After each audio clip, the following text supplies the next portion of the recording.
നമസ്കാരം, തടായി ന്യൂസിലേക്ക് സ്വാഗതം. കേരളം ഇന്നും ഉത്തരം തേടുന്ന ഒരു പേര്. 48 വർഷത്തെ ഒളിവു ജീവിതം. കേരള പോലീസിന്റെ ചരിത്രത്തിൽ തന്നെ ഏറ്റവും കൂടുതൽ കാലം പിടികിട്ടാപ്പുള്ളിയായി തുടരുന്ന വ്യക്തി.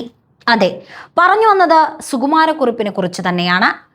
1984 ജനുവരി 21 ഒരു കൊലപാതകം നടക്കുന്നു. പ്രതിയെ എല്ലാവർക്കും അറിയാം. രാജ്യം മുഴുവൻ അയാളെ തേടുന്നു.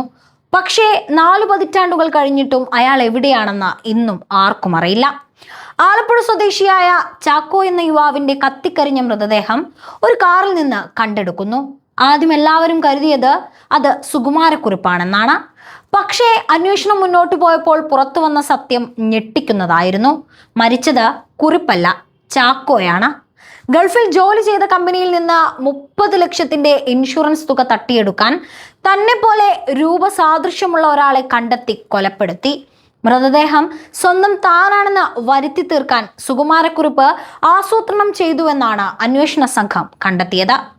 പദ്ധതി പൊളിഞ്ഞു. പക്ഷേ സത്യം പുറത്തു വരുന്നതിനു മുൻപേ സുകുമാരക്കുറുപ്പ് അപ്രത്യക്ഷനായിരുന്നു. പിന്നീട് പിടികിട്ടാപ്പുള്ളിയായി തുടർന്ന കുറിപ്പിനെ കേരളം മുതൽ വിദേശ രാജ്യങ്ങൾ വരെ പല സ്ഥലങ്ങളിലും കണ്ടെന്ന വാർത്തകൾ പ്രചരിച്ചു. ആരോ പറഞ്ഞു അയാൾ ഗൾഫിലാണെന്ന്. മറ്റു ചിലർ പറഞ്ഞു അയാൾ പ്ലാസ്റ്റിക് സർജറി ചെയ്ത് മുഖം മാറ്റിയെന്ന്. ചിലർ പറഞ്ഞു വർഷങ്ങൾക്ക് മുമ്പേ കുറിപ്പ് മരിച്ചുപോയെന്ന്. പക്ഷേ ഇതിലൊന്നും ഔദ്യോഗിക സ്ഥിരീകരണം ഉണ്ടായിരുന്നില്ല.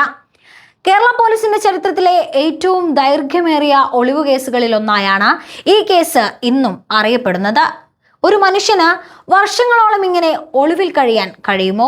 അതോ നമ്മൾ വിശ്വസിക്കുന്ന കഥയ്ക്ക് പിന്നിൽ മറ്റൊരു കഥയുണ്ടോ? ഈ ചോദ്യങ്ങൾക്ക് ഇന്നും വ്യക്തമായ ഉത്തരമില്ല. സുകുമാരക്കുറുപ്പ് ഇന്ന് ഒരു പ്രതി മാത്രമല്ല, കേരളം ഇന്നും പൂർണ്ണമായും വായിച്ചു തീർക്കാത്ത ഒരു ദുരൂഹ അധ്യായം കൂടിയാണ്.